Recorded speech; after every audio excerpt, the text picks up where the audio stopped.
હેતલ દીદી તથા કેતન બાપુને જ વિનંતી કે તેઓ શ્રી ધવલભાઈ પટેલને સાફાથી સન્માનિત કરે, સાથે ધનરાજભાઈ તેમને ધનુષ અર્પણ કરશે.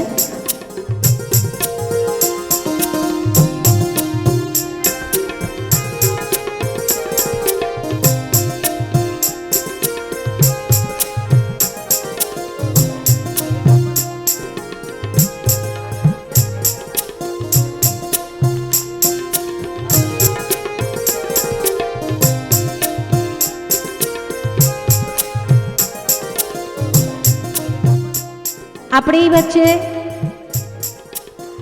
શ્રી ધવલભાઈ પટેલે કે જેઓ સાંસદ શ્રી વલસાડ ડાંગ, તેમને આપ સૌને ઉદ્બોધિત કરવા માટે નમ્ર વિનંતી.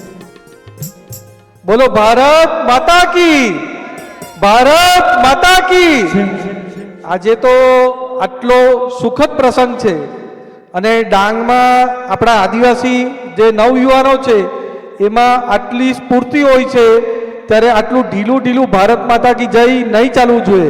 ભારત માતા કી જય એટલા જોરથી બોલાવવાનું છે કે આપણા દિલ્હીમાં દેશના પ્રધાનમંત્રી મોદી સાહેબ જે આપણા માટે આટલી ચિંતા કરે છે તે દિલ્હી લગીને ગૂંજ જવી જોઈએ એટલા જોરથી ભારત માતા કી જય બોલાવવાની છે. પાછળથી પણ બધાએ બોલાવવાની છે.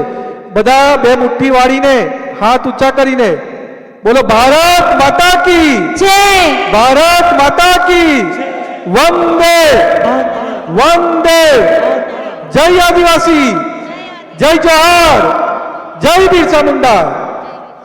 આજે ખાસ કરીને તેજસ્વીની સંસ્કૃતિ ચેરિટેબલ ટ્રસ્ટના જે આ ભવ્ય 101 જોડાના સમૂહ લગ્ન જેવું ભવ્ય યજ્ઞ જ્યારે આજે થાય છે, ત્યારે મને અહીંયા ઉપસ્થિત થવાનો અવસર આપ્યો એના માટે સૌથી પહેલાં મારી પૂજનીય દીદી અને જેમનો હંમેશા મને આશીર્વાદ માર્ગદર્શન રહ્યો છે ને જે મેં સાંસદ બન્યો એમાં મોટામાં મોટા ફાળામાંથી એક એવા મારે હેતલ દીદીને હું ખૂબ ખૂબ પ્રણામ કરું છું.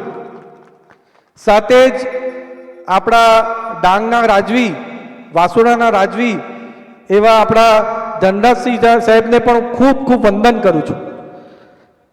આપણી સાથે ઉપસ્થિત આપણા પૂજ્ય મહંત શ્રી ભારદ્વાજ ગિરિરાજજી, આપણા ડાંગમાં જે ભવ્ય કામ કરી રહ્યા છે, ચાહે શિક્ષણ ક્ષેત્ર હોય કે દરેક ક્ષેત્ર, એવા પીપી સ્વામીજી, આપણા કેતન બાપુ, સાથે જ ઉપસ્થિત આપણા ગુજરાત સરકારના કેબિનેટ મંત્રી અને આ જ વિસ્તારના લોકલાડીલા નેતા એવા નરેશભાઈ પટેલ, સાથે જ આપણા ડાંગના લોકલાડીલા ધારાસભ્ય અને વિધાનસભાના મુખ્ય ઉપદંડક એવા વિજયભાઈ પટેલ, આપણા લોકસભાના પૂર્વ સાંસદ જેમણે દમણમાં પણ એકદમ સરસ કામ કર્યું છે, દેશમાં નામ ગુજાવ્યા છે એવા લાલુભાઈનું પણ હું ખૂબ ખૂબ સ્વાગત કરી રહ્યો છું. સાથે જ અમારા ડાંગ ભારતીય જનતા પાર્ટીના પ્રમુખ કિશોરભાઈ, નિર્મલાબેન, અમારા ડાંગ જિલ્લાના પ્રભારી એવા રાજેશભાઈ દેસાઈ, અને ખાસ કરીને આજે વાત કરવી છે હેતલ દીદી તો ખરા જ, પણ સાથે સૌથી મહત્વ જેમનું આમંત્રણને લાગણીને માન આપીને આવ્યો છું અને હંમેશા વર્ષોથી આ લગ્ન માટે ચિંતિત હતા.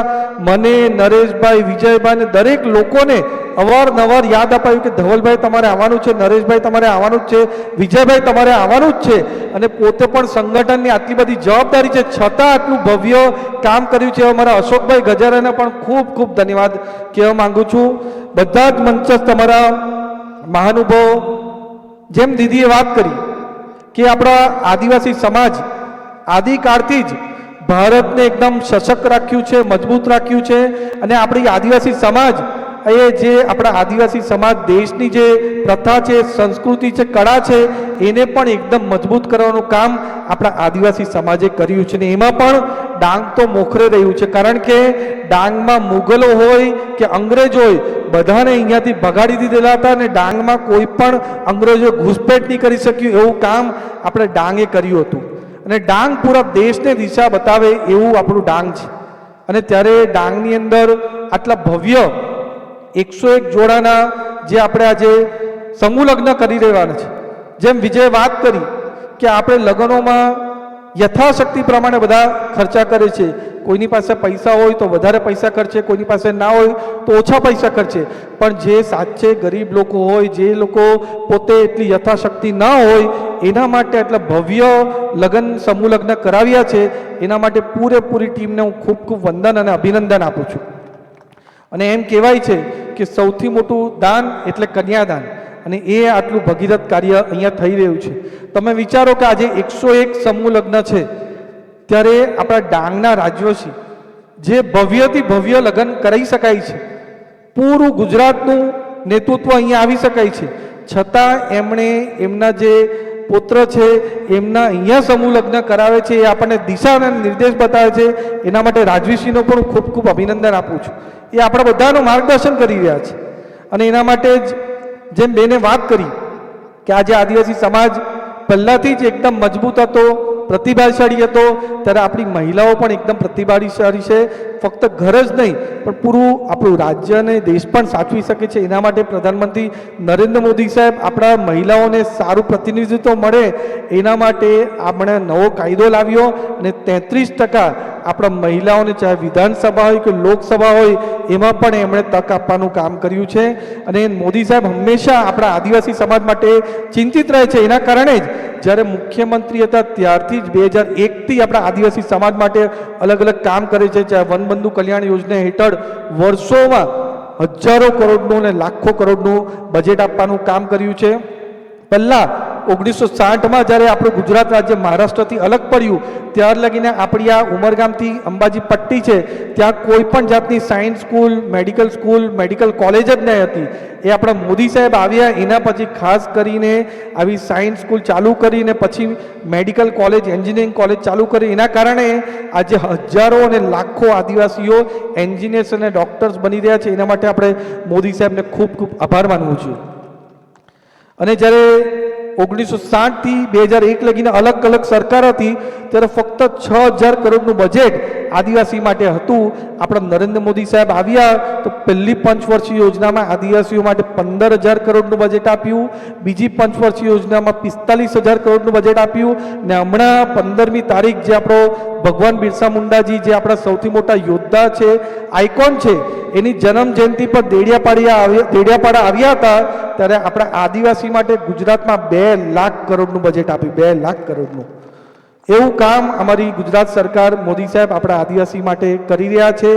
આ જ ભગીરથ કાર્ય હેતલ દીદી આપણા પૂરા વિસ્તારની અંદર આદિવાસીઓ માટે કરી રહ્યા છે. આદિવાસી સારી રીતે ભણી શકે, આદિવાસી સારી રીતે આગળ જઈ શકે એના માટે પૂરો પ્રયાસ કરી રહ્યો છે. અને મેં એમને વચન આપ્યું હતું કે જ્યારે જ્યારે સાંસદ તરીકે મારી તમને જરૂર હશે ત્યારે હું હંમેશા એમને મદદ કરીશ. તો મારા MP ફંડમાંથી પણ 5 લાખ રૂપિયા હું આજે જાહેર કરું છું. એના માટે સોલાર પેનલ હોય કે RO પ્લાન્ટ હોય, બધું મારા તરફથી જે એના સિવાય પણ જે પણ આપણે જોઈએ હું બધું જ આપવા તૈયાર છું. પણ એક જ વિનંતી છે દીદીને અને એક ફરિયાદ પણ છે કે આ વખતે જે સમૂહ લગ્ન કર્યા તેમાં તમે મને મહેમાન તરીકે આમંત્રણ કર્યા છે. આવતી વખતે તમારી ટીમ મેમ્બર તરીકે મને આમંત્રણ કરજો. આનાથી પણ ભવ્ય આપણે સમૂહ લગ્ન કરશું. ધન્યવાદ.